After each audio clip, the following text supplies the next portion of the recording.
दोस्तों, भारत ने किया कुछ ऐसा, पूरा कतर बना गुलाम। भारत के इस कदम से कतर हुआ बर्बाद।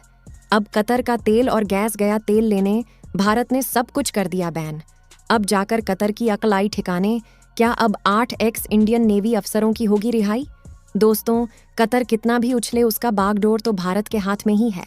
अगर भारत थोड़ा सा भी ढीला कर दें तो कतर पूरी तरह से लड़खड़ा जाएगा। कहने का मतलब, कतर का जीना मुश्किल हो जाएगा। दाने दाने का मोहताज हो जाएगा, खाने के लाले पड़ जाएंगे, क्योंकि कतर का पेट भारत ही भरता है। भारत कतर का जितना सपोर्टर है उतना दूसरे देश नहीं है। इसके पीछे की असल वजह यह है कि दूसरे देशों का कहना है कि कतर में आतंकी पलते बढ़ते हैं। यही कारण है कि यह देश कतर को सपोर्ट करने के बजाय उसके खिलाफ रहते हैं। इससे आप अंदाजा लगा सकते हैं कि कतर किस कदर भारत पर डिपेंड है। आज भारत के कारण ही उसकी इकोनॉमी स्ट्रांग बनी हुई है। भारत जब चाहे उसे धाराशाही कर सकता है। उसकी इकोनॉमी पूरी तरह से चरमरा जाएगी। आखिर भारत क्या कदम उठाने जा रहा है जो कतर को पूरी तरह से बर्बाद कर देगा? क्या अब चाहकर भी कतर 8 एक्स इंडियन अफसरों को सजा नहीं दे पाएगा? आखिर भारत के पास इन अफसरों की रिहाई का क्या सीक्रेट प्लानिंग है?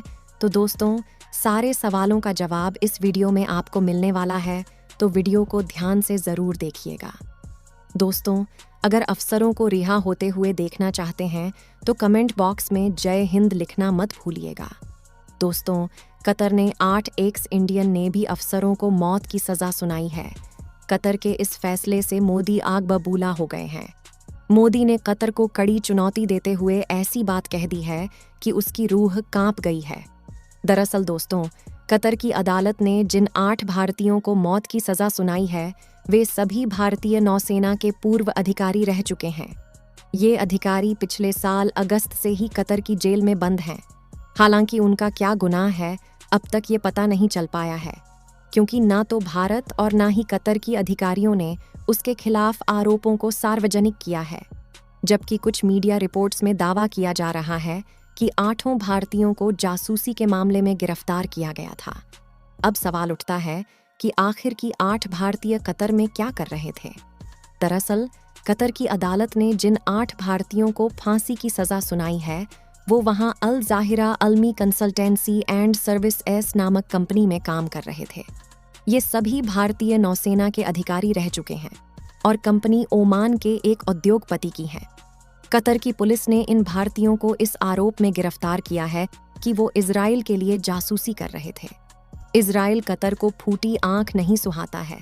ऐसे में ये आरोप तो लगना ही था, और तो और कतर पुलिस ने भारतीयों के साथ साथ ओमान के नागरिक को भी गिरफ्तार कर लिया। हालांकि ओमान के नागरिक को 2 महीने बाद ही छोड़ दिया गया, जबकि भारतीयों को कभी जमानत भी नहीं मिली। अब जब अचानक फांसी की सज़ा सुनाई गई तो ये आशंका जताई जा रही है कि कतर ने ऐसा भारत से खुन्नस निकालने के लिए किया है। अब जान लेते हैं कि भारत कतर को कैसे बर्बाद कर सकता है। कतर किस तरह भारत का गुलाम बना हुआ है? दरअसल, कतर की जो अर्थव्यवस्था है उसमें भारतीयों का एक बड़ा योगदान है। इसे ऐसे समझ सकते हैं कि भारत सबसे ज़्यादा मात्रा में कतर से गैस खरीदता है। अब वह गैस खरीद रहा है। इस वजह से वहाँ की अर्थव्यवस्था में काफ़ी ज़्यादा पैसा भारत से जा रहा है। लेकिन अगर इस नौसैनिक वाले विवाद की वजह से रिश्ते खराब हुए तो भारत कई तरह के सख्त कदम उठा सकता है। उन्हीं कदमों में से एक होगा कतर से एक गैस लेना बंद करना। एक बात और बता दें कि भारत तो किसी दूसरे खाड़ी देश से भी अपनी गैस की डिमांड पूरा कर सकता है, लेकिन जो नुकसान कतर को होगा उसकी भरपाई शायद वो लंबे समय तक ना कर पाए। इसके अलावा ये बात भी कम लोगों को पता है कि अगर भारत और कतर के रिश्ते बिगड़ते हैं तो उस सिचुएशन में कतर का जो इंफ्रास्ट्रक्चर है उस पर भी इसका गहरा प्रभाव पड़ेगा। भारत के बहुत सारे लेबर्स कतर में ही मजदूरी करने के लिए जाते हैं। ऐसे में ये कहना गलत नहीं होगा कि कतर में जो इंफ्रास्ट्रक्चर का विकास हो रहा है उसमें इंडियन लेबर्स का एक बड़ा योगदान है। ऐसे में अगर रिश्ते खराब होते हैं तो भारत अपने नागरिकों को वापस बुला सकता है। उस स्थिति में कतर को एक और बड़ा झटका लगेगा। वैसे यहाँ ये भी याद रखना चाहिए कि भारत अब डिप्लोमेटिक डिसीजन लेने में हिचकता नहीं है। कनाडा के साथ जब रिश्ते खराब हुए तो तुरंत ही पहले वहां के एम्बेसडर को बाहर का रास्ता दिखाया गया और उसके बाद कनाडा के सिटीजन्स के वीज़ा को भी बंद कर दिया गया। यानी कि समय की नज़ाकत को देखते हुए भारत सख्त कदम उठा सकता है। हालांकि भारत और कतर के बीच सालों से बिजनेस रिलेशन है। भारत अपने कुल LNG गैस इंपोर्ट का 40 से 50% कतर से मंगवाता है। वहीं कतर के टोटल एनर्जी स्पोर्ट में भारत की हिस्सेदारी 15% की है। कतर भारत को अपने स्पेशल ट्रेनिंग फ्रेंड के तौर पर ट्रीट करता है। साल 2016 में कतर ने भारत के लिए LNG गैस के रेट में 50% से अधिक डिस्काउंट कर दी थी। भारत को कतर किफ़ायती दरों पर गैस अवेलेबल करवाता है। कतर के साथ अच्छे बिजनेस रिलेशंस के कारण भारत ने साल 2003 से लेकर अगले 11 सालों में 15 अरब डॉलर की बचत की है। माज 29 लाख के बाद ही और क्षेत्रफल के मामले में भारत के त्रिपुरा से भी छोटा ये देश भारत को एनर्जी के मामले में सिक्योरिटी की बड़ी गारंटी देता है। भारत कतर के लिए चौथा सबसे बड़ा इंपोर्टर देश है।